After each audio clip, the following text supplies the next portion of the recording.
are back. You're listening to You Would Think, the Philadelphia Flyers podcast. I'm your host, Kyle Collington. Joining me, as always, Kevin. Kevin, how's it going today, buddy? Doing well. How are you?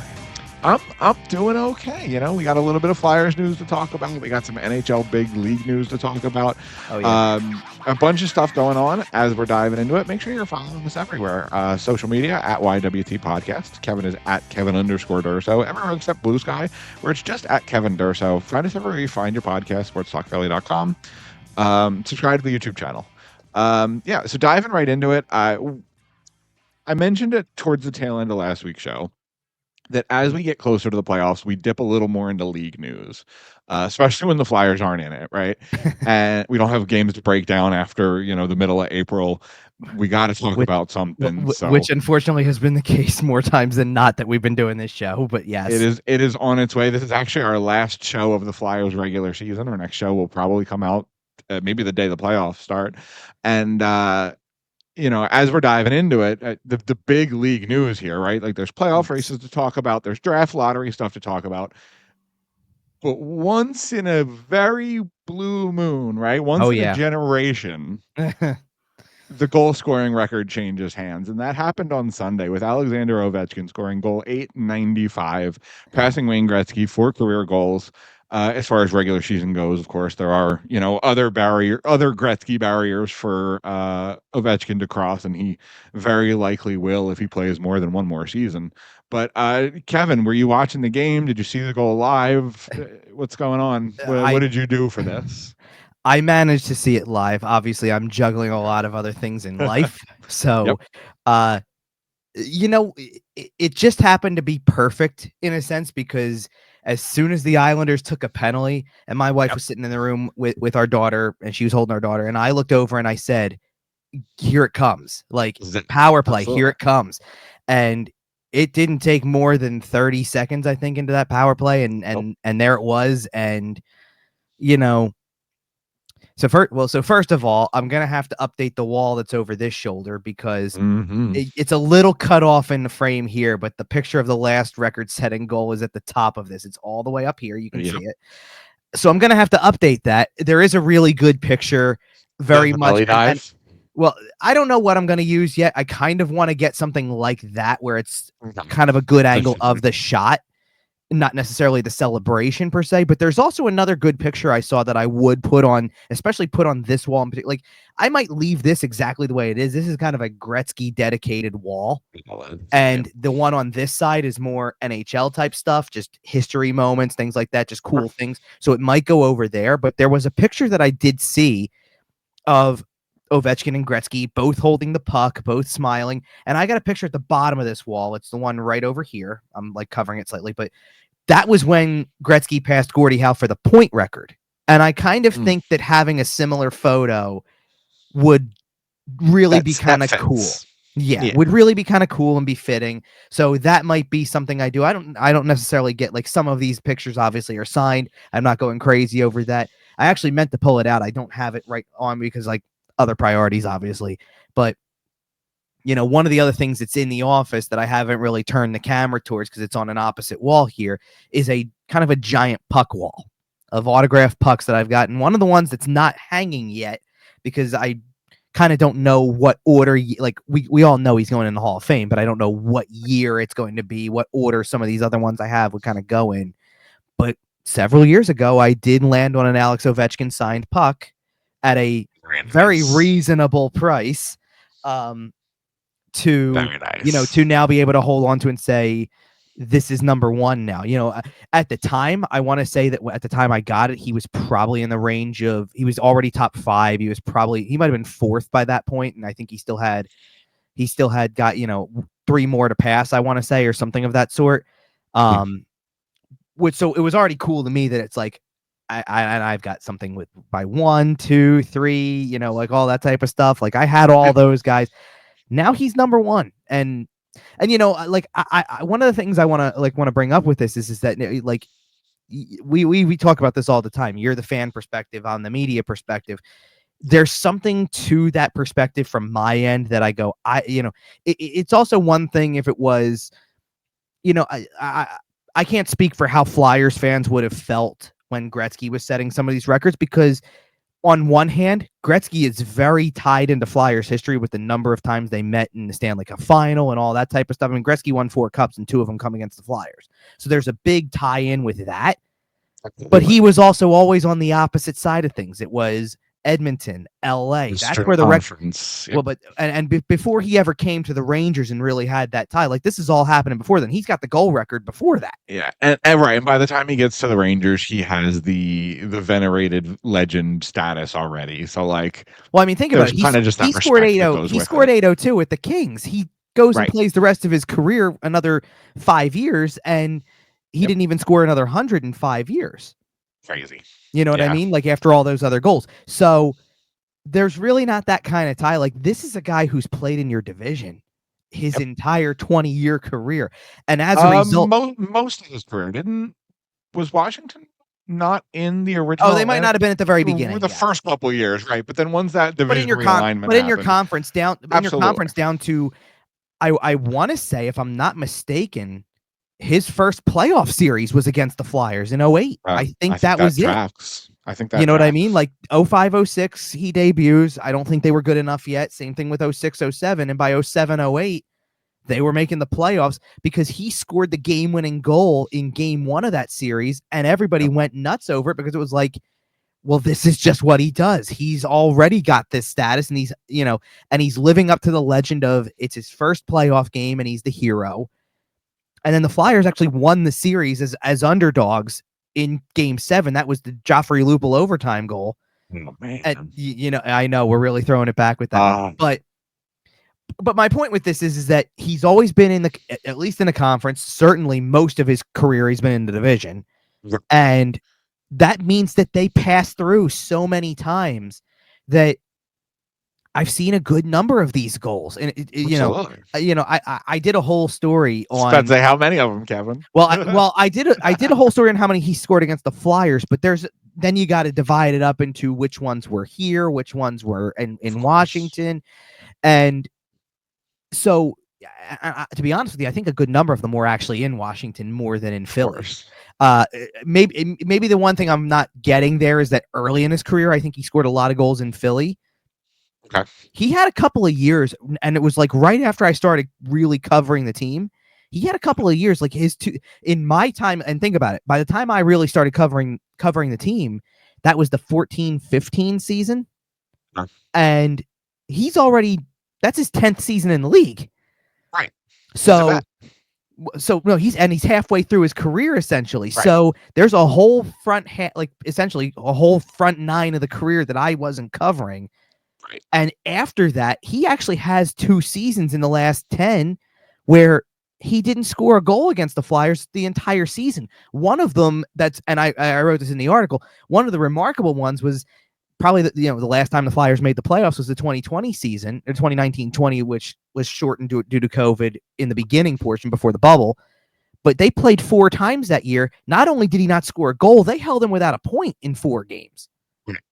Which was remarkable. Like he was such a noted Flyer killer that, and still is obviously, but he was going into that season. And then really where it hits for me is that the next season, which was also kind of the COVID affected type of thing, the all interdivision player, they manufactured the regional divisions. Well, they played 6 times that year. And there was one stretch where it was like 3 games in like 2.5 weeks. I want to say like 2 of them were back to back in Philly.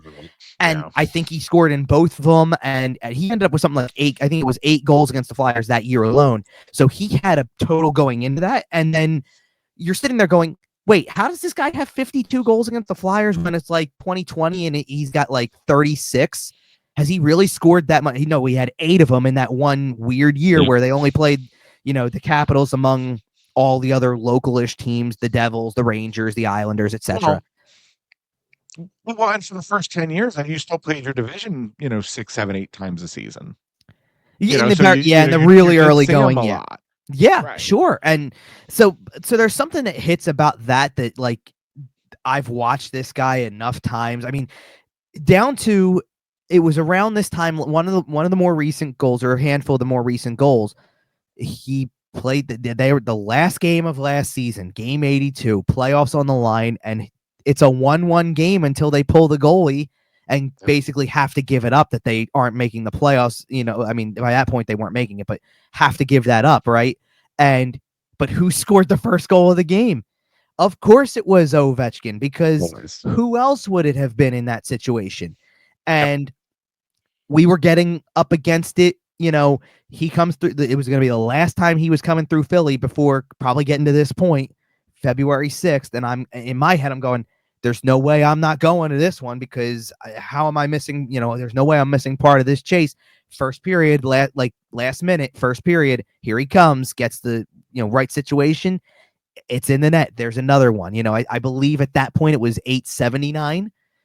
He scored 888 when the Flyers were on the road later, because we had talked a lot about the possibility that was the night for a while. Well, and he you slowed have to down wonder. enough. Well, and you also have to wonder, I mean, is that first game where he does it if he doesn't break his leg, right? If he doesn't just miss that big chunk of games, he's on that big fat tear. Like, either one of those games could have been the game if he doesn't have that injury. And this is why I saw a lot of people talk about he could have just sat out Sunday and done it at home or whatever. And part of me sat there and I think you did. Yes, I know you did. But you didn't go as hard on it as I think. Like, there's a lot of people who went on, who were on, now that it had arrived in that moment, you almost got the exact scenario you were looking for, which was, Friday night, Chicago, just go score a hat trick.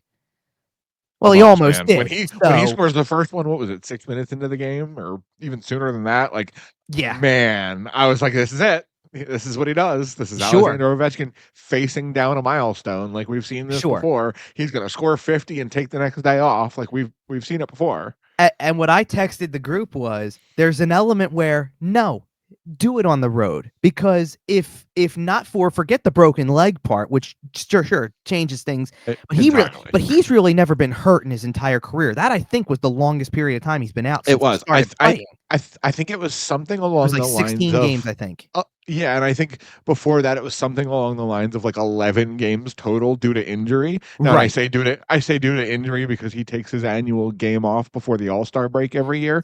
But other than that, as far as injury goes, he has played a lot of hockey. Well, and otherwise, think about one of the longer playing streaks for the Flyers was Ivan Provorov played every game of his career for the first 6 years or something. Yeah. And or it was a little less than that, because it wouldn't line up with the timeline here, but he finally had to miss a game because he ended up on COVID list. I believe Ovechkin missed time by being on the COVID list, and that was the only reason. You're on this list. They literally will not let you play. You're forced out of the game. So he rarely misses time. But I was saying it more as he was supposed to debut in 04-05, because that was his draft year was 04. NHL does a full season lockout. Thanks, Gary. 2013, 2012-13 anyway. They didn't start until January because of another lockout. Gary. Thanks, Gary. And my point was, he's there. Bettman's doing the tour with Gretzky. We're going to go and follow this thing around. So do it on the, and look, they got what they wanted anyway, because the crowd showed up for that moment. It was probably one of there were a lot of people who I know, or who I follow on Twitter, who cover the Islanders, who are this felt like a playoff crowd, and obviously they haven't had that moment in the new arena yet to do that. So Pete Blackburn had my favorite tweet of the day. Alexander Ovechkin has completed the impossible. He's made everybody care about a New York Islanders game. And I got a good kick out of that one. I don't remember if you were the one who sent it to me or if I just saw it in passing later, but something about how, Lou is just seething at the fact there's a ceremony to stop the game. We rolled out a carpet onto the ice in the middle of the second period. Lou Lamoriello was absolutely furious. Hey, jokes on the Washington Capitals there. They stopped the game and then they still lost 4-1, so it didn't halt any momentum for everybody else on the New York Islanders. Well, sure, and the Capitals stopped giving. Nobody cared about that game. Well, and I saw people sitting there about Ovi. And I saw people sitting there saying stuff along the lines of "Oh, come on, it cost them a game or whatever." They what about whatever? And someone really quickly snapped back with, "They're the best team in the league this year. They're already locked into first in the East. They've got nothing left to play for. This game was all about the record. That's it." Absolutely. I think there will be documentaries. Obviously, there's going to be documentaries about Ovi, but I Sure. think there's going to be documentaries about how this Washington Capitals team is the best team in the league, and I think a huge chunk of that is everyone is focused on Ovi. No one's focused on anybody else. And if anybody in the entire league can handle a spotlight like that, it's Alexander Ovechkin. Let's be Well, honest. so one of the interesting things, by the way, is so the Capitals have 5 games left. Now, I don't know how many games Ovechkin plays.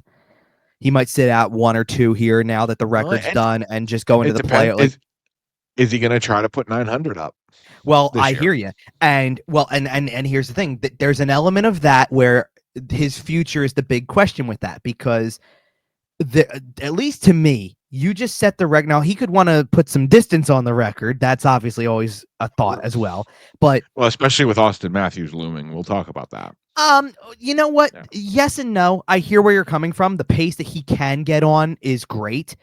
The thing I He's worry about already is on a better pace. he's on a better pace, but he's also already missed more games in his career than Ovechkin ever did. And that would be my concern, because there were really, I looked at this afterwards because my wife actually asked that question. Like, because I even said, I'm trying to envision the fact that 31 years ago, it's our parents that were watching Gretzky do this. And I wouldn't have thought that this would happen.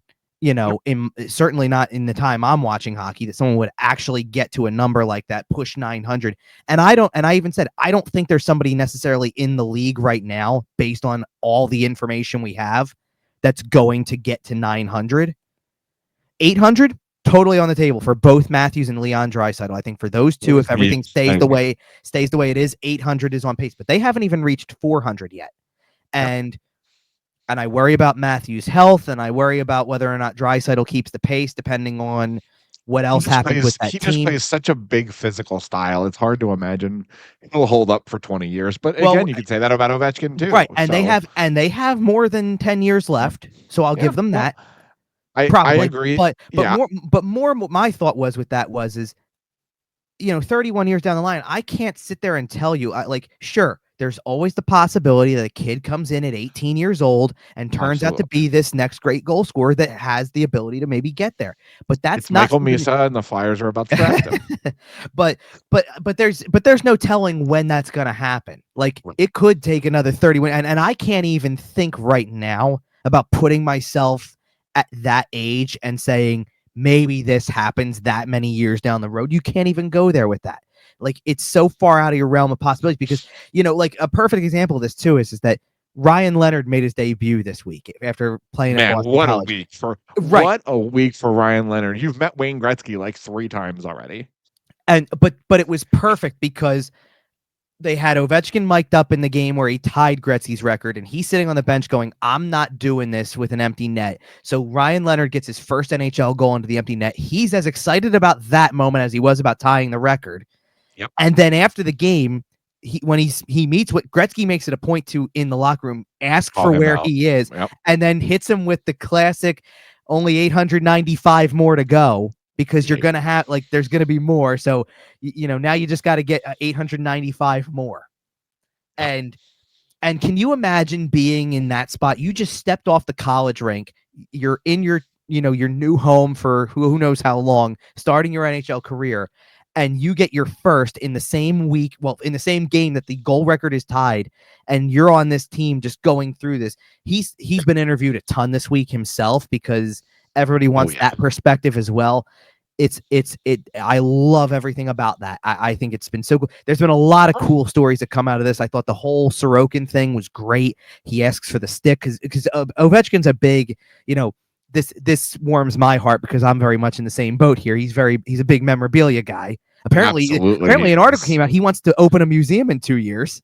I'm not surprised at all. Great idea. Love it. I mean, he's not going to get the jersey he wore for that goal, because that he took that off right away, and that's on its way to the Hall of Fame, I would imagine. I also have a feeling that museum's not going to be particularly accessible for most people in North America. Probably, but we'll see. I don't know. Well, we'll see. I don't know. Given his life, and I'm not going to get too far into it. Given his life, I have to imagine that museum will be in Moscow. It's possible. Maybe and listen, I'd say probable. Well, but here's the thing. Okay, and that's his own personal collection, though. You can still divvy up a lot of other stuff, like the jersey goes to the Hockey Hall of Fame in Toronto. I'm sure that there's they're getting stuff in. They've already taken the goal off. They've already everything. Yes, and I'm sure there's pieces of it that can stay in Washington too and be recognized because that's another part. That's another part of this. Yeah. Well, and that's another part of this equation that's really impressive is that Gretzky was on his second team when he finally set this record. This is all Ovechkin. You trace this back to, I mean, even in the long run, even when it was all said and done, Gordie Howe played for another team besides the Detroit Red Wings when he was playing in the NHL. You may never find something like this again where you get a guy who scores this much with one franchise. And he's not going anywhere. The only other franchise he's playing for is Dynamo Moscow. Well, exactly. And see, let's be honest. And this was where I was trying to go with this is that yes, I hear you about 900. Yes, I hear you about putting some distance on the record in general, but you also you're on the team with the best record in the league right now, or at least one of the top two, right? I think they're 1 point behind Winnipeg. Whatever. If they win, if they do the thing this year, he's going to have to be tempted to walk away. I would think so because I can't imagine a better way to do this. You've got two. At that point, you would have two, and you would have the goal record, but you were out to get for a while. And like I said, I don't care what you decide to do. Go the Yager route and play at home for however long you think you want to.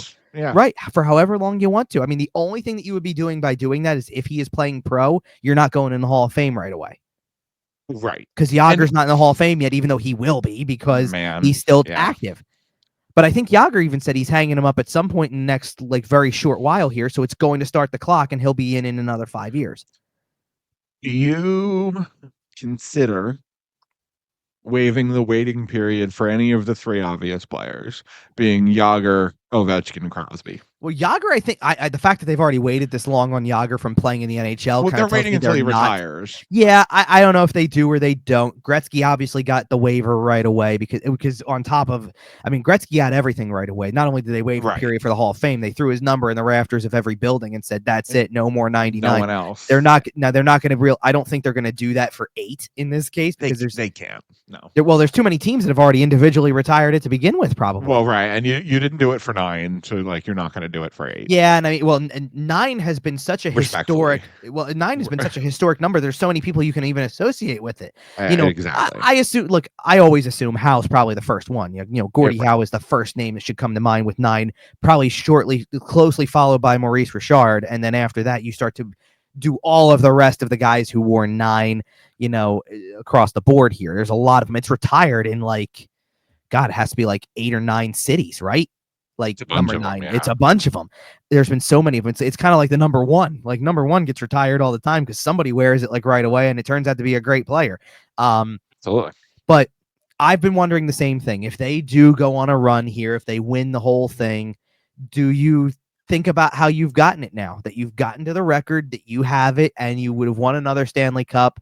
There's an element to this where it would be an improbable Stanley Cup because you were the last team in last year, and this year you all of a sudden had the stars aligning. You, as an individual, you missed a significant time, and it didn't affect your team, let alone your chase for the record. So I almost can't think of a better way to go out. Yeah, and we all talked about the fact when he signed his current deal, it's a 4-year deal, and we all kind of looked at it and said, that's get the record and retire is the plan, right? Yeah, and head back home. We all kind of paced it out as, okay, he might get it in 3 years, but he'll probably slow down a little. So that's probably why he gave himself that 4th year. Well, it turns out he didn't really slow down, and it turns out he got the record in 3 years. What's interesting was he mildly slowed down last season and then bounced back. And then had what you have to call a season for the ages because you missed time with the fractured leg and you still put up 42 in 62 games or 61 games. That's absurd at 39. If there aren't any human stories for comeback player of the year, right? If there's, and I don't know, just around the league, Yeah, you'd if have we're to see, just but if we're just judging on from an on ice perspective, he's got a shot at it. he's Yeah. got to be there, man. Yeah. Not only did he bounce back from a pretty mediocre last season, he bounced back from a broken leg at 39 years old. Right. I mean, I just pulled up his stat list, for like whatever. Last season, he played in 79 games and had 31 goals. So it looked like the slowdown was on at that point. Like, it looked like all he's right, hitting the wall. Well, because you had the 48 game season where he still had, or no, I'm sorry, that was the 56 game season. My bad. Yeah. But still, he missed 11 games, and we talked about exactly the possible reason. Like, you end up on the COVID list for a little bit, you're stuck, you can't go do anything. He still put up 24 that year, so you're sitting there going, well, he was still on a 40 to 50 goal pace. That's not slowing down. Then he had a 50 goal season. Then he had a 42. And then it was like, 31 and 79. Here it now, is. 38. Now you're going to, like, he's probably still going to get the record, but you're going to need to split that number over 2 years now, probably. Like, we're looking at, hey, get to 30 and have 12 remaining. You put yourself in a good spot. Yeah. Right. To go into the following season, because he hasn't had many years below 30 or even like right on the cusp. No. Hey, I barely broke 30, right? He's a 40 plus guy pretty consistently. I believe what I added up was it's 14 out of the 20 seasons or 40 goals, which is a record, by the way. Is that good? I mean, the record tying goal was a record setter for game winners. Like he's setting records on all fronts. If I told you the number one pick in this year's draft would score 40 in 14 of the next 20 seasons. Yeah. What would you give up for that pick? Oh, I probably the farm, right? You know what I'm saying? Yeah. Like that is. But I've said it for a long time that he is the greatest. You know what though? I want to add something to this because it's more than that. Because if you would have told me, like when Ovechkin got drafted, and I'll admit, when he first came into the league, I was not the biggest fan because he was kind of, he kind of hot dogged it a little bit. You didn't love the celebrations all the time. The tinted visor, the yellow laces. Right, all that type of stuff. You got to have mad respect for a guy who, over the course of his 20 years, also completely transformed his game to a degree. Oh, yeah. Still was that guy on the power play, obviously, still had his spot, but had to learn how to play a little differently in order to make sure they got over the hump, because he was, for a long time, okay, great, you're on pace to set this record potentially. We're going to start keeping an eye on that as it goes along, but for a bulk of probably I want to say year 7 or 8 of his career to year, what was it, about 15, because what was it, 14 years in the league or something like that when he finally won the cup, and it's like something like that, yeah. But for a good 5-6 year stretch, it was, well, he just can't get past the second round. His team just can't get past the second round. He's a regular season player. Yep. Right. So the goals are great, but he's not, he's that guy, and you got to figure that he was always, and this just, it's always how it happened. You're in the shadow of Crosby during a lot of this because you debuted together. Not the way it was intended to be. He should have debuted a year earlier, but you ended up debuting in the same year. And as both of you hit your primes, you're thrown in the same division and also a divisional format where you're going to play each other a lot. Right, in the playoffs. And who was having the playoff success? It's the other guy. And that became more prolific. I mean, you got to recognize also, like I brought up, when we were talking Four Nations and kind of tying Crosby's career back to that, there's also the element of it's Canada's golden boy, right? Like Crosby's Canada's golden boy, and this is the Russian coming in, and it's like, well, look who's got more playoff success. Look who's, they're both equally as good in terms of how they play and the numbers they put up, but who's got the cups? It's that guy. Playoff success. Who wins? And for a little while, it was close. Like it was Crosby had one, and Ovi had none, and then those couple years in the mid 2010s happened, and it was now Crosby's got 3, and Ovechkin still is the guy who can't get out of the second round. And now there's a gap in the legacy, right? And then Ovi gets his, and that chunks it way back. And by that point, and then by that point, you were firmly on the goal chase because it was he's in the 600, 700 it coming, was starting to 800. become realistic. Yeah. You know what's kind of like when I was doing this whole thing on the Flyer, like the Flyers connection with this and all the goals, it's still remarkable to me the number of times I came across he's on the cusp of a milestone goal but never scored it. Like Crosby goes into a game against the Flyers, 500 is on tap, and everybody in the world knows it's coming.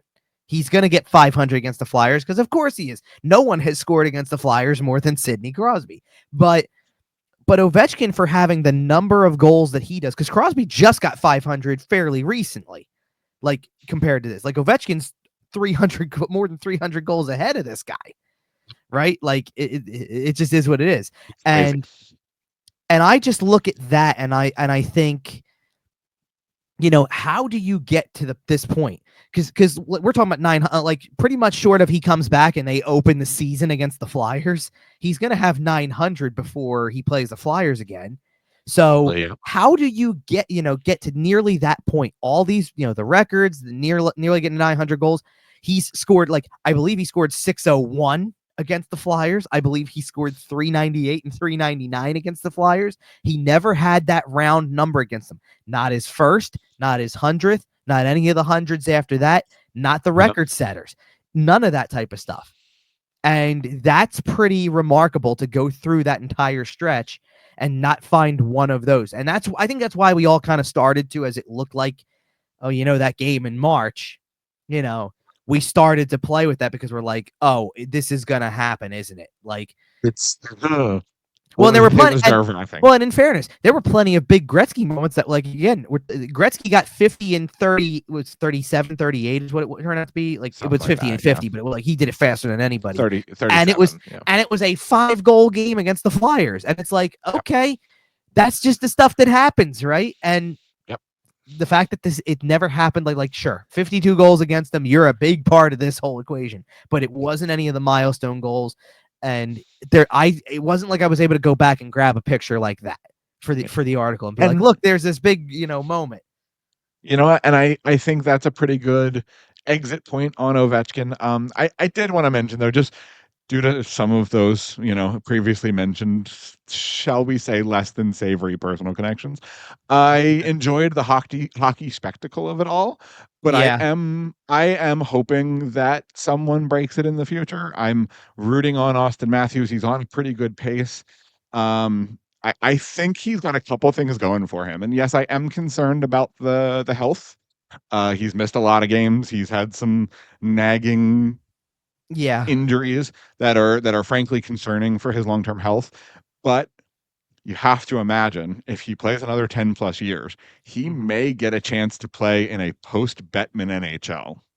So, no, but the game has been opening up over recent years, and if it continues to do so over the next several, I could see if Matthews starts putting up 60s and 70s, then I mean, Ovi started out of the gate super duper hot and then, settled into a nice 40-50 rhythm for a while there. Right. Well, but if Matthews is cranking up and starts putting up 60s and 70s, then that number is going to get pretty close pretty quickly. Sure. What Matthews has to watch out for is the drastic one to the other kind of thing. Like, we were sitting here last season going crazy over the push for 70, and now he's only at 30 and he's missing enough time this season. Yeah, he's been fighting stuff this year for sure.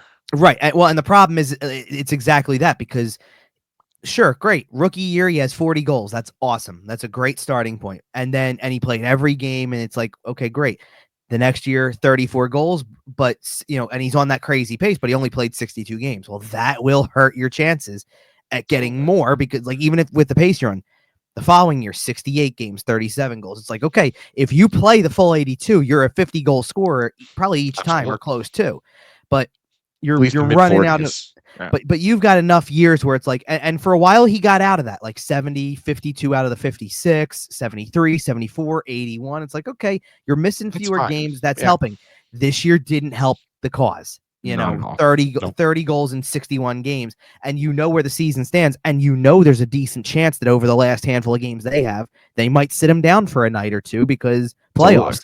You gotta get healthy. Absolutely. Right. And you just want him to be as good as possible going into that, for your, especially for what, like, That's like now imagine that too. Like Matthews also has that exact thing. Like I don't know if there were people out there other than like people almost tied the Stanley Cup thing to Ovechkin as an individual as much as it was the Capitals had never won. Like I think less people thought about the Capitals have never won and just more went, well, Ovechkin doesn't have one. Matthews has got especially as the captain of the team now, has to shoulder the Leafs drought. So, well, yeah, and they've already come out and said that he is not going to be healthy this year. Like it's not something that can be dealt with in season. Right, They are so he's probably looking at managing it the surgery. best. Yeah, they're managing it the best they can and getting to the off season with it. Sure, which isn't what you want, obviously. No, it's and it's not what you want when at least I mean, to their credit as a team, they've won 4 games in a row, like as we speak anyway. You don't exactly want to then play the team that's won 3 in a row in their own right and is now like hot on the heels of 3rd place in the division. Yeah, that division is getting very interesting very quickly. But sure, and think about we'll do more of this at the end of the show. Yeah, I was going to say let's transition to the Flyers here. We'll get into a little playoff stuff towards the end. Yes. Yeah, there is one Flyers game here to talk about. It is a loss to the Montreal Canadiens. Saturday night, Montreal. That is a team that is theoretically rolling towards the playoffs. They keep increasing their odds by the game. Yeah, it's looking much more likely. And they just get 2 points off you. Yep. What did you see out of that game in Montreal? So I'm going to just repeat what I tweeted out during the 3rd period of that game because it looked like in the 3rd period that Montreal realized we need the points and the Flyers realized that a loss is better.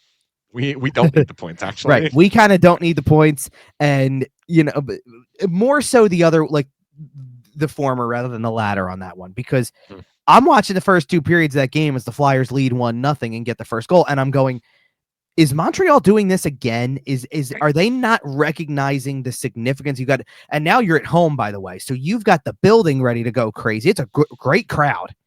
Oh, yeah. That's ready to go off. And they're not getting ready for the playoffs. Right. And you're not delivering right now. And it's like, surely you can't, like, I would have thought for sure, okay, last Thursday, they play in Philadelphia. The Flyers fire their coach on the same day. You're going to get hit with, that's a very easy, it's an easy game to overlook. It's an easy game to say, oh yeah, we've got this one in the bag. And then the other team comes out because of what happened and goes, no, you don't. We're here to play. We're fired up tonight. Well, and hadn't won in 6 games and lost 11 of 12. It's like, there's a lot of pent up frustration. And when the coach gets fired, it's like, we're going to take it out on the other side. So I totally understood why they won that game. And like I said, I think Montreal overlooked it when it came down to it. Absolutely. So I would have thought for sure that when it comes back around on the following Saturday, you're not going to overlook this one. You're not going to take for granted that you need points against teams like this. And for 2 periods, I'm sitting there also dreading what's to come, because one of the things, and I feel very vindicated for this part of it based on what has now since happened with this game, was we talked about it on the last show when they had won 3 in a row, and it's like everybody's going a little crazy over, well, they've won 3 in a row, and look at what that does, like for the standings. You don't want to be winning games now. You're taking yourself out of the spot. And what I kind of tried to justify was, one, that they were always higher in the standings anyway up until the trade deadline, and they had already slipped a little bit even with the winning streak. But also, they only play 2 games in the next 11 days, and a lot of other teams keep playing. And I just want to see what happens. Like, everybody really went crazy in particular over the loss the loss that Buffalo had in Philadelphia. And I watched it felt like a loss because of 2 points at this time of the season. But then my point was, the Sabres went out the next day, beat the Capitals, and then over the course of the week have now since won 3 more games in a row. So are they trying to lose out? Right. No, obviously not. And I just wanted to see what would happen. And by the time this game was over on Saturday, when the Flyers lose to the Canadiens, and now everything else shifts around, they got every ounce of help possible. Every team you could imagine, even the freaking Boston Bruins, who had lost a ton of games in a row and looked like they were in stealth tank mode, dominated the Carolina Hurricanes to get a win in 2 points that actually, for the moment, pulled them into a tie, and you lose the tiebreakers. So you technically were back in 4th best odds for the draft lottery after being 7th after your last win. And it was like the whole thing worked itself out. And now technically right now they're fifth because Boston lost another game. And now the games played is different. And really at this point, that like, and that's all I'm trying to get at is I just wanted to see if they do what I think should happen, which was Montreal needs the points. They should lose that game. They should lose to the Rangers on Wednesday, not because I'm going to say the Rangers need the points, but the Rangers have a better team than you. Sure. Like, absolutely. We all acknowledge that the Rangers have just kind of had an off season. I'm not, for the most part, I think we all expect them to bounce if I'm not back mistaken, when they played in New York in January, kind of at the start of the stretch where the Flyers really started to kind of take a nosedive, it was it was a week before the Farabee Frost trade happened. They played this game. They lost to the Rangers 6-1 at MSG. And I'm looking at that game. If I'm not mistaken, the Rangers were technically behind the Flyers in the standings that day. Like the Flyers were now back to within, I think, 3 or 4 points of the wild card at that point. And we're on such a run going into that game that it was like, are they turning this thing back into what last season was? Right? Are they going to do something like this? And it went the other direction. But the point being that at the time, you're also watching as that game goes on, and the Rangers are playing way better than you and have all these other guys that should be better than you, including the goalie. So I don't care who they start. I still think it's going to be a better goalie choice than whoever you throw out there. And I'm just saying, if they lose that one too, and now you've got 4 games left and don't start that until the weekend, I need to see what the standings look like then, and then kind of give you an idea of how many teams are out. I mean, they're already, just looking at this in general, they're already 3 points behind a bunch of teams that some of them of which are going to have no choice but to gain points. Like Pittsburgh and Boston play each other later during this. Someone's getting 2. I think about that. I think about, and for overtime in that one. Well, that's what you should have been hoping for with the Boston Buffalo game on Sunday. And for a little while that looked good until Boston went back to their ways.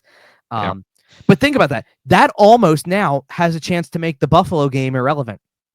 Like that's what I think people really need to hope for, is that by the time they play Buffalo, be 2 points behind Buffalo, because that will take you out of play. Even tying them keeps you behind them in the odds race. Then who cares if you win that game?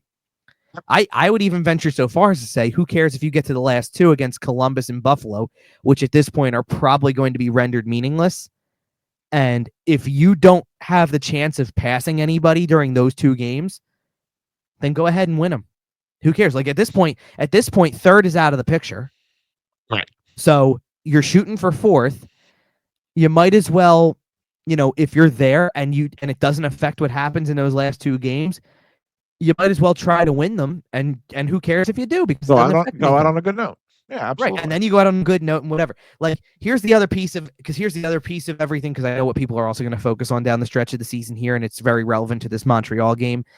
I think we're done talking about the caller. Yeah. I mean, I think now Lane Hutson's got that thing. That goal was nice. Yeah, like you'd like to stop. You'd like to stop. Well, you don't like the angle because he drops early, and it's that, right. It's all that stuff. But still, it's what it is. It's a nice shot, but also what it is it's the magnitude of the moment. You're tied. Absolutely. It's the 3rd period. You're in a playoff race. You need a goal. He's the guy who scores it. They do the post-game interview. The crowd's chanting his name. It's like, come on. Like, yeah, the award was over right then and there, especially as Calgary slips further. You already know the fate of San Jose and Philadelphia. The one thing I do wonder is I think Michkov might have, with this recent stretch, he might have played himself into a finalist bid. He might have gotten himself on the podium. Right. And there's a good chance he finishes 3rd.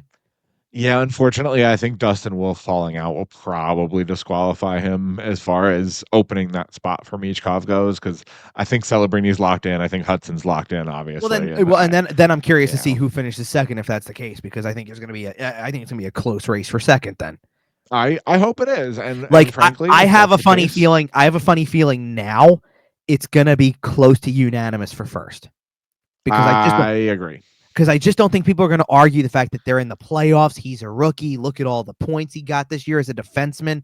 It's really a bummer because his defensive numbers are atrocious. But how that's what people look at. I know we look at the points. Because people are going to tie that to as well. He's putting up the amount of points he's putting up. It's going to create some really great especially if he becomes more of a goal scorer.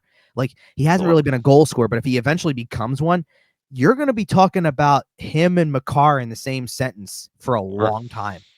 And people, yeah. I mean, let's just say, I hate to say it, we're having the same, like, while we're on the awards for a moment, because we talked for a long time, I kept saying Werenski for Norris.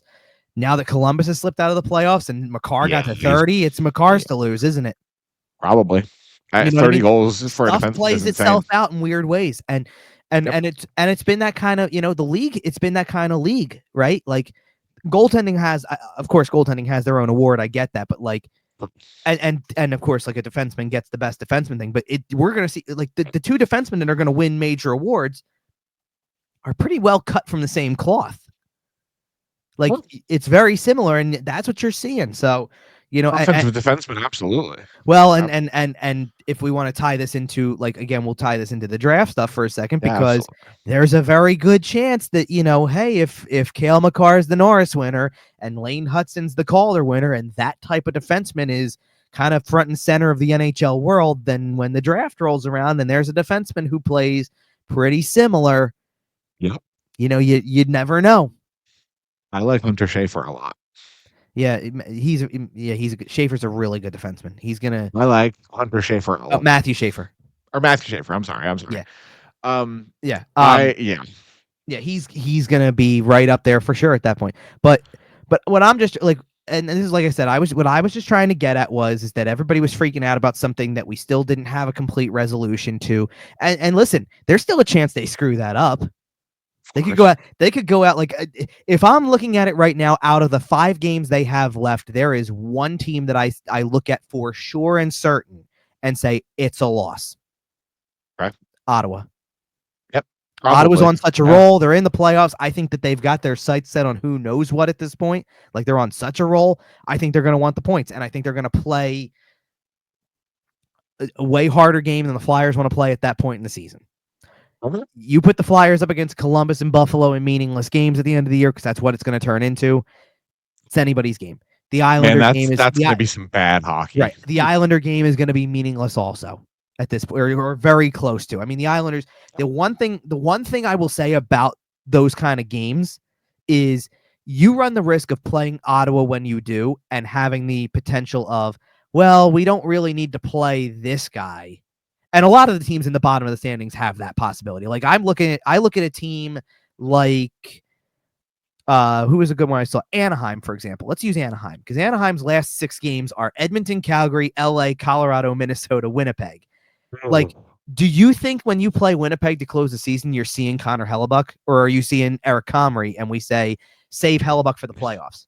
And Comrie's been good. Don't get me wrong. That's not my point. But also, do you look at do you look at that game also and say, I don't need to play Kyle Connor this game. I'm giving him a break. I don't need to play Mark Scheifele. I don't need to play Josh Marcy. I need those guys for the playoffs. Like, that's when that happens. Like, Detroit beat Florida on Sunday. Did you caught Florida's lineup, and some of it's by like legitimate design, but there was also a lot of, we got some nicked up guys, and I just don't want to, like, Paul Maurice sitting there going, I don't need to do this today. So, like, absolutely. So next thing you know, Reinhardt's not playing.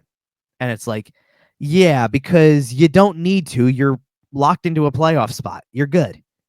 Like, we don't need to do this. So I get it. So I'm curious to see how those positions bounce around also, because some of these teams aren't going to stop. I mean, even Chicago played Pittsburgh on Sunday and won. Chicago's got nothing left to play for. They're firmly locked into 1-2. Oh, and Connor Bedard looks miserable just every second of every day. Yeah, that's going to become more of a storyline in another, like, 3 years. Like, if it doesn't start to really turn with the young guys they have, like, yeah, but it will. It will. They're going to add another stud here. Right. It should. That's what I'll say about it. It should. You never know, but if they don't win the lottery this year and get bumped, and then next year they get Gavin McKenna. Oh God, don't even. And you go Bedard, McKenna down the middle. That feels a lot like Crosby, Malkin. Like, yeah, I hear you there. Level goes well, and because I think what you're also talking about at this point is if you look at the way that their season has gone, and then look at San Jose's, and even though San Jose's at the bottom, you look at all the promise that's there with Celebrini, Smith, and San Jose is and they're then, starting to get vibey, and that's not even the guys they've got coming. Like Right. San Those Jose are the also guys that are there drafted already. right. Like I just want to pull that up for a quick second because But yeah, while you're pulling that up, San Jose is starting to get real vibey, and the Pacific's going to get dangerous in a hurry again. Like California is going to start to suck in a hurry again. well, because like for example, Between like you Anaheim get, coming and San Jose. sure. Yeah. Well, and right away, you get Celebrini, you get Smith into the picture, and both were this Even year, obviously. even Sam, Levshunov. Was that who, them? who No, that was who was that? that Levshunov? Is that he's No, there, right? no. Lev is in Chicago. Oh, you're right. You're right. I'm sorry. I'm getting But my he's basement teams mixed up. no. The guy you're waiting for on defense, by the way, is Sam Dickinson, That's it. It's Dickinson and San and Jose. you're waiting Right. for that. Quentin Musty is their other first round pick from 23. He hadn't even come into the picture yet. Best name in the draft. You know, I like, and you got to also go with the guys who are growing in other ways too. Like William Eklund took a nice step. He sure did. He's starting to look like a real player. Right. So he took a nice step. You've got a bunch of other guys that like eventually are going to be there, and they've traded away certain guys too. So I don't want to go crazy with this, but they've got guys coming. And then when do you start trying to do the other part of the equation? I was about to say, when we talk about the Flyers trying to be aggressive moving forward in the draft, in the offseason, free agency next year, et cetera, I expect San Jose to be one of the teams you're bidding against. Right? Like I expect them to be in the market. I expect them to, I mean, especially with the salary cap doing what it's doing, Right. I fully expect them to be monstrous players over the next 18 months or so. Well, and what I'm waiting for also is that the Flyers are going to be in a unique situation here, and we can also throw this up because this has also happened officially as we shift gears kind of to off-season talk with them completely. When it comes to offer sheet, because I think I told you this, I believe this happened because this all really kind of happened after the Monday game against Nashville that they won, and it's like, okay, 3 in a row, and they're screwing it up, and blah blah blah, and I was going back and forth with people on it, and blah blah blah. But my point was, like, there were people who were sitting here going, not only are they going to screw up the potential for a top 5 pick this year, but if they offer sheet somebody and it's too much of a price, they lose the first, at least their own first next year. If they don't acquire another one somewhere down the line, like they could always trade back one of the firsts this year to next year and get another one back if that's what they feel like doing. And I think that's a reasonably likely scenario. It's one of them. I don't know. It depends on how they feel about this draft class beyond, like, let's say top 10. But, well, and it depends on how Edmonton and Colorado do in the playoffs as well, right? Sure. If those are 30, if those are 30 and 32, it's a little different. Well, the only reason I'm not sure about that is because I keep trying to lump wherever those last two fall with the 4 seconds they get and say, what kind of crazy stuff can you pull when you have, like, okay, fine. Let's say one of those two teams does win the cup and it's 32 and your own pick in the second round is 36, let's just say, and Anaheim's is 38 and this one's 42 and this one's whatever. Like, how crazy can you get with some of this, to start packaging picks in crazy ways? You know what I mean? But like, to the point, like the argument that was coming back to me at that point was, and if they go out and they offer sheet somebody who may not be that good and have to overpay on an offer sheet, and they give up the first next year in a year where we kind of know next season's going to be somewhat similar to this one. Like, playoffs are still really not on the table yet. Unless you do something unless you really do something drastic. You probably need at least 2 of a center, a defenseman, and a goalie. So, right. Well, it's really the center argument, because I don't know if they draft center close, like top 5. I don't know that guy's playing here next year.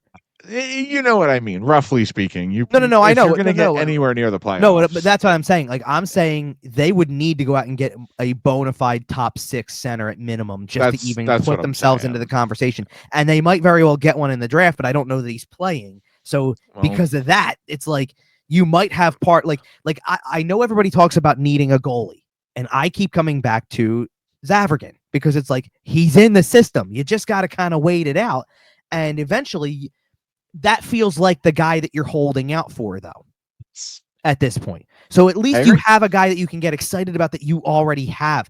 I don't know, like, we talk about Jet Lachenko, and I think he's a nice player, but I don't think he's the guy you're getting excited about down the middle right now.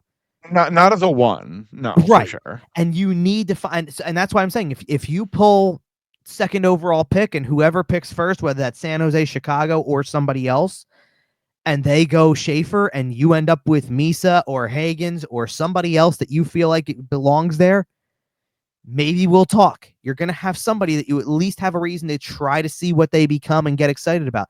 I'm sure, let's just say we all thought at the very beginning, or a lot of people did anyway, that Makar getting taken fourth in that draft was like, whoa, look at that reach. He was going to be there at 7 probably, right? That was the idea. And now if you did a redraft, he's going first. Yes. Yep. So that's all I'm trying to say is you never know where it lies that guy is going to be it. Sure. You mentioned those 4 picks in the second round.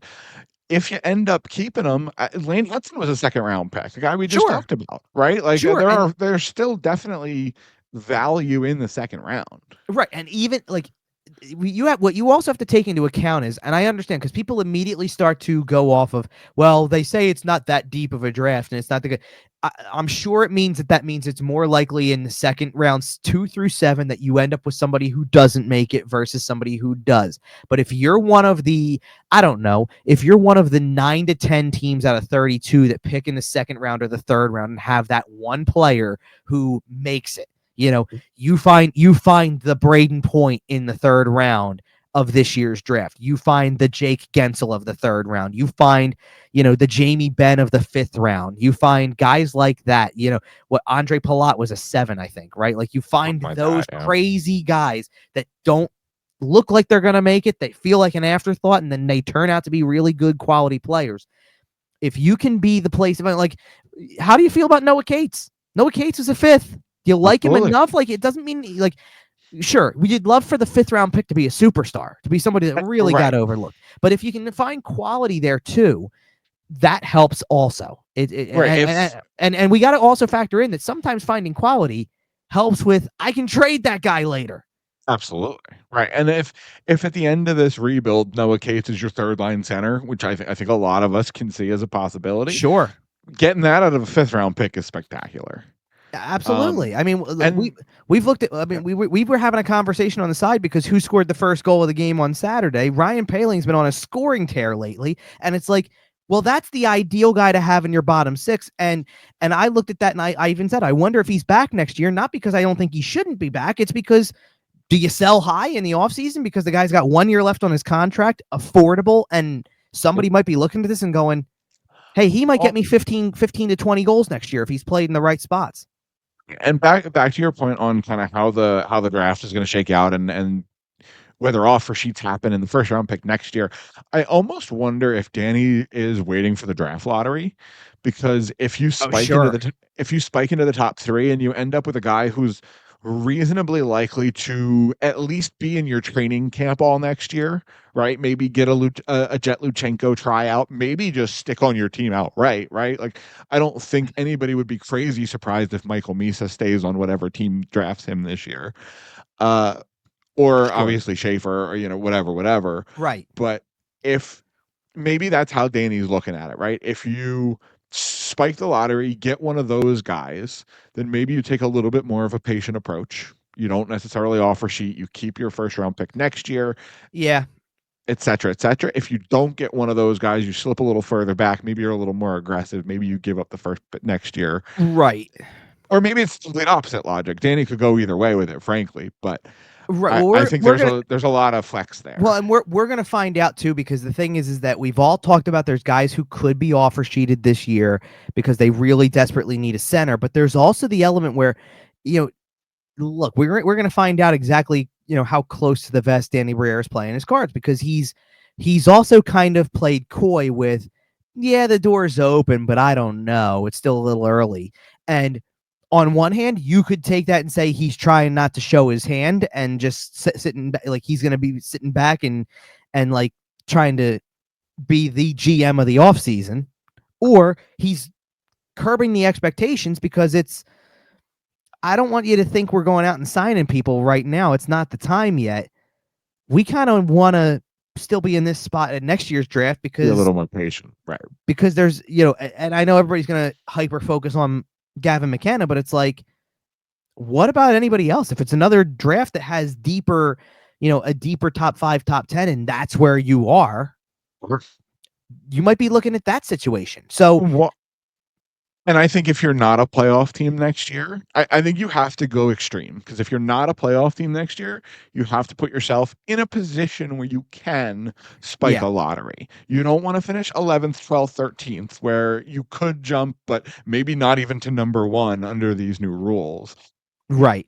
If you're not a playoff team, if you don't offer sheet, somebody in, and also make a trade and also get a goalie Yeah, and you don't kind offer of sheet, significantly overhaul right. the roster. You don't offer sheet Mason McTavish or Marco Rossi and then go out and try to trade for somebody else who may be out there. Yeah, I got you. Exactly. If you don't do that, then I think you kind of pump the brakes, and next season you put yourself in kind of a similar position to this year, where Right. you hope to end up in 5 to 7. If things go poorly, maybe you end up in the 4 range, but you maybe, if you win a couple games late, you end up in the Well, 7 to 10 range. and here's the interesting thing. Part of that equation, you might have a slight hint of the answer well before we get to draft week. Like the bulk of the offseason work is going to be the week leading up to the draft, or and then the free agency period, where you're going to look into the offer sheets, you're going to look into trades, you're going to look into what happens over the draft. Absolutely. Yeah. I get that. That's the bulk of the roster construction period. But it could be anywhere between the end of the season, the first day after the season's over on April 18th, and right up to the end of June, when you're starting to do all of this other stuff, that your other big decision is who's your coach. And there's a big element where the coach you choose to hire could very well indicate where you're trying to go with this. Because if you hire the more Totally. ready-made contending coach, then people are going to think, well, you're going to go in like crazy on stuff because you need to put together a better roster than this for the coach you just hired. If like, and I'm Man, throwing does out that sound familiar? what like the last guy. Oh, Chuck Fletcher was so bad. Oh my I know. God. Well, but I can see Danny Briere sitting there thinking, like, I've got a plan because of all of these picks that now I got. Like, Chuck Fletcher never really had that. And by the time they hired Right. Tortorella, he was already draining the cupboard a little bit to a degree. Like, by that point, you had already traded away a first round pick for Rasmus Ristolainen. Like, you had already made your bed, and now you were trying to defend the fact that the roster, you thought the roster was good enough that John Tortorella could get you over the hump. That's different. Chuck Fletcher makes me nauseous. 3 years later. I'm thinking that if Danny Briere and company hire a coach that seems more ready for contention, they're doing it because they have a plan for the offseason that says, we hired the coach, we're now going to try to fix the roster faster. It's Jay Woodcroft. Right. I don't even know if Woodcroft's that guy per se. Like I kind of really look at that and kind of almost go, it better be a good one. Well, no, it better be Tocchet or Sullivan for me to think you're really going high gear. If it's just about anybody else, if you go with, especially if you go with the two guys that one of the two guys that I think are more outside the box and all about development. If you say, from the AHL, Todd Nelson, come on down, then I think you're willing to take a year and say, listen, Todd, it's not going to be great next year, but we're going to get you a roster soon. But we're going to get you a roster really soon. And and more than anything, we just want you to focus on making more or less making each guy individually better than the team better. Then we'll get you a team and evaluation. Right. And I think the same would go if they somehow or other pry David Carl away from Denver. Oh, that is the dream right there. Like, I think you would be sitting here saying, I know that next year is going to be a little rough. You've got to focus on it. Like you've got to almost treat it, especially in David Carl's shoes, because this is the kind of experience that a college coach would have. You got to treat it like you're starting from scratch with a recruiting class. Like, you're going to have next to nothing, and you're not the guy recruiting the talent. We're the ones, the general manager does the job of building the roster out, but we're going to get you young guys that you can mold more and more and more over the next several years. And a perfect example of this to a degree is, this is where you kind of, and I know that this is a fine line because you don't want to rush guys to the NHL and say, well, you're stuck here. Like, it's going to hinder your development, but you wonder if that's how Jet Lachenko makes the roster next season. And you just say, learn at this level for a year. We're not worried about results. We're not worried about slumps. Just learn. And then next year you'll be better for it, hopefully. Frankly, I think the only way Jet Lachenko doesn't make the NHL team next year is if you add at least 2 centers. And I'm talking high quality centers like, what's his name out of the Winnipeg offer sheet? The center. You know who I'm talking about. For Winnipeg, Gabe Vilardi. Yeah. Gabe Vilardi. I was thinking LA because I know he used to be an LA product, but I couldn't remember which one it was. Yeah. And I'm talking, you need to add Vilardi right, like. Oh God, yeah. Like I'd prefer, frankly, Vilardi and Pedersen, but that's a Oh, wish that's a list, and I pipe dream. understand Yeah, that, it's right? no. But You know what? like, if You know what you would do really actually. that, You know what would if you really do make that that, happen? okay, go Like ahead. what we're like. Take your pick for one of the offer sheets: Vilardi, Rossi, McTavish. You name it. Pick one of them. I don't care that you work. You make that work, I'd be and fine then with McTavish too, frankly. sure, and then your Yeah, top pick is NHL ready. That would be my I agree. answer. That would be my I, answer. That's the way you make that work. And it really, to me, it's about the only way, because you're not going to have yeah, the but money. at that point, I'd still rather have Luchenko on the roster. Oh, I Just see. and just go all young guys Well, down the see, middle and okay, but say, here's let the them thing. Then learn. if you're, because then if you're offer sheeting somebody, you're probably playing with money again. And I wonder if Ryan Poehling comes up, and you say, Maybe. not only do I need the money from his contract to trade him away, but I can free up the spot. And I don't Luchenko think they're. plays, and Luchenko plays, and the first pick Hmm. plays, and whoever you offer sheet plays. I'm not sure how much they'll need though. What do you mean? Like if your first round picks coming in ready, that's an ELC. Luchenko's coming in on an No, well, ELC. no. For me, it was You're dumping a bunch of money. Like it's really for me. only the Well, offer it was sheet that you're well. No, paying. for me, it was less about the money, more about the spot. But I'm sitting here saying Okay. you're doing both at that point. You'd be dumping the contract by Okay. saying we'll sell high on this guy now because he's I available. agree. If I've got Luchenko that I think is waiting in the wings and I'm ready to put him in, I draft somebody who I think is NHL ready, and I offer sheet somebody and get him. I don't know what I need both Noah Cates and Ryan Poehling. The only other thing If I would do if you want to keep both and aren't worried about the money on it is Poehling centers a line that Cates is on the left wing. it was valid. If somebody calls and offers you a draft pick in the mid 50s for Ryan Poehling, are you saying no? Ooh, I mean, I In that, don't like, if you have plans to go make these moves, if you have plans to go offer sheet, I don't know Mason about mid McTavish. 50. I don't know about mid 50s just because. Okay. See, well, no, you know what I would do at that point? No, because at that point, I would wonder if you couldn't try to, no joke, I wonder if you could try to swing a first if he's having a good year next year at the deadline, because then he's a prime deadline candidate. I think you could, like, Really maximize him. well, not just him, but like I'm thinking down the road here, like, sure, there's going to probably come a point in time when you're doing this with Garnet Hathaway when he's in the last year of his contract. And guess what? The type of player he is, if he's still as effective as that type of player, you're going to try to maximize him. And you'll get for Garnet Hathaway Well, for a because playoff he's already team. been traded for a pile. I was about to say, what did Boston give up for him? I Like, thought that was a first and a third. I thought it was a first, a second, and a third. It might have been. Yeah, I'd have to go back and look at the specific it was an trade. absolute pile for Garnet Hathaway, regardless. But Right, it was like yeah, I was gonna say, how do we want to wrap this up here? I feel like we've kind of been doing some we can do meandering. looking ahead. By the way, Boston sent a first. It was a 3-team trade for what it's worth, so that's how there was a lot of stuff. But but it was a first, second, and a third, and Craig Smith. Wow, I think that was more money and roster spot. Well, sure it was, but I'm saying, and all the picks were different. So it was in 23. So the first was a 23. The second hasn't even been used yet, and the third was last year. So there you go. Exactly. So like, and what are you doing if that's at the trade deadline, trade him to a team to play on their third line or whatever going into the playoffs? Exactly. But yeah, so we're coming up on the end of the season. There's 5 games left. We'll see where everything kind of stands at the end of this whole thing whenever it's done. And then really after that, the next most important date after that, after the season ends is, well, it'll depend. It'll either be whatever day they break the news that they've hired a coach, or it'll be draft lottery day. Because at this point, we're going to all be glued to that. And as far as these 5 games ahead, I know we've kind of talked about them throughout the show. You have a couple games against playoff teams. You have a couple games against teams that are still kind of hanging around, the Rangers, but they're starting to slip out of it a little bit. Ottawa's going to be a tough one. This is a team running out the stretch, to be completely honest. Right. And like I said, the only thing about these games is you're going to play teams that, because they have nothing left to really play for, or even if they do remotely, like, they're not sitting guys. So you're going to play, like, when you play the Islanders, who just beat the Capitals, you're going to play the Islanders at their full strength, whatever it may be. and you're gonna play, you're gonna play Columbus at full strength. They're not gonna have guys that they're sitting there going, well, we should sit them out because playoffs. We're No, cruising into the playoffs. It's right.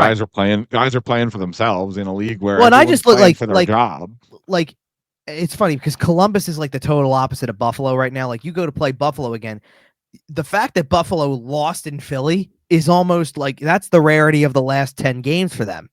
It's been hot. Yeah. They're good. They've got pieces. Like at some point, it feels like it's got to start to come together somewhere. I know it hasn't. All they need is, for Buffalo to warm up about 10 or 15 degrees and they'll be fine. I mean, you'd have everything else working for you. The cap's going up. They've got, Quite frankly, I think at this point in time, most of the problems in the Buffalo Sabres franchise start above the hockey team. I'll say that. Oh, well, you don't have to sugarcoat it. I know where you're starting with it. Of course, it's ownership. It's because they hiring their best friend as the general manager. Well, because because they own something else that's a lot more successful right now. Turns out Josh Allen is a really good football player, and it's a great investment. Don't get me wrong, but like the hockey team hasn't made the playoffs since 2011. I saw a really fun stat to tie this all the way back to Alexander Ovechkin. The last time the Buffalo Sabres made the playoffs. Okay, so the goal record is 894. Okay. Yeah, 895 now. It's 895 now. Yes. The last time the Buffalo Sabres made the playoffs, Alexander Ovechkin was 594 goals away. Don't you love it? He was an entire Hall of Fame hockey career away. Exactly. He was Mike Bossy away. That's crazy. Like, are you kidding me? Or whatever, whoever's got 594. I'm sure there's somebody with 594. But like, that's what I'm saying, man. Like, and that franchise is just absolutely inept. And we play them in the last game of the season, and it is, and that's what I'm saying. We'll toilet bowl of a game. We'll see. It's going to be an interesting kind of situation down the stretch to see who gets those points that may be valuable. We'll have to wait and see, but for the time being, you don't really have any crazy. You don't have a ton at stake right now. And again, I want to see what happens. They play the Rangers on Wednesday. They have every other day of the week until Saturday off from games. So Tuesday, I know Tuesday's kind of jam packed. Thursday's usually jam packed, and then we'll see what happens when we get to Saturday. And if they, who knows if they lose that game too, you just keep chopping one off at a time. Like, most of the teams that they are behind now, the number is in the single digits for points combined lost points and gained points by the other teams to put them away. And that's substantial when you're trying to chop off where they are. Like, I just don't see, I think everything through like 9th or 8th or something is only like 4 or 5 points ahead. Or 4 or 5 points away from knocking the Flyers out of that ability to get that spot. I can't see them gaining that kind of ground at this point.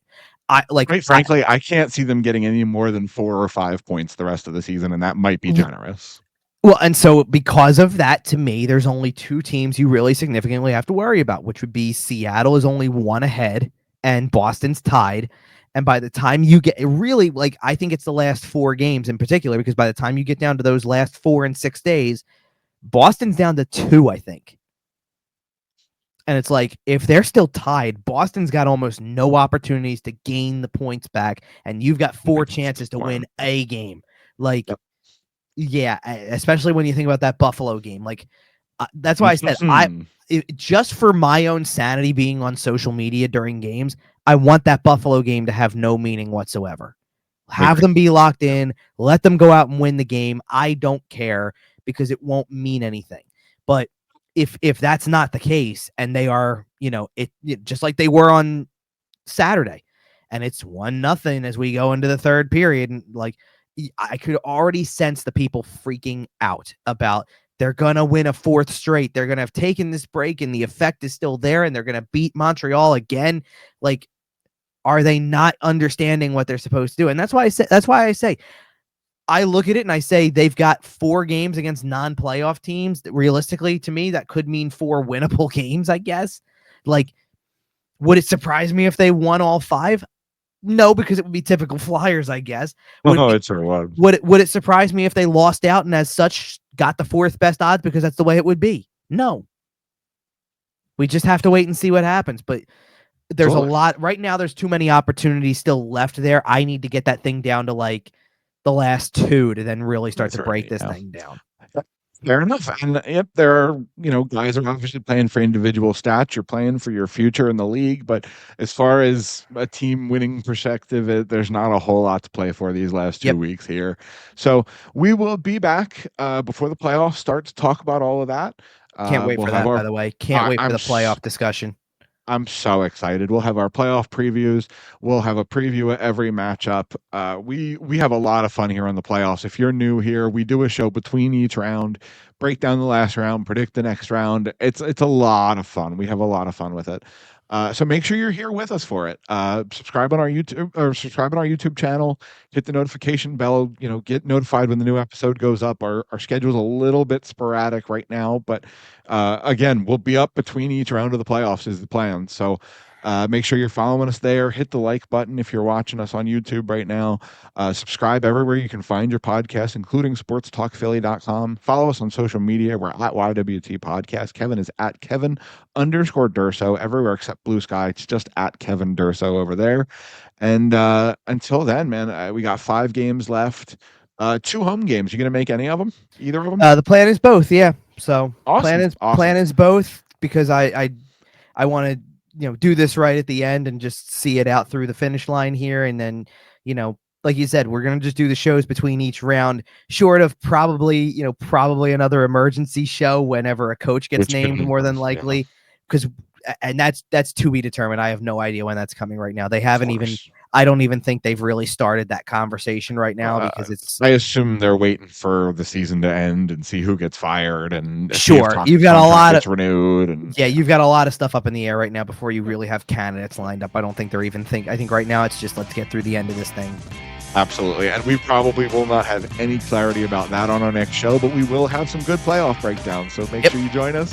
And until then, we'll see ya.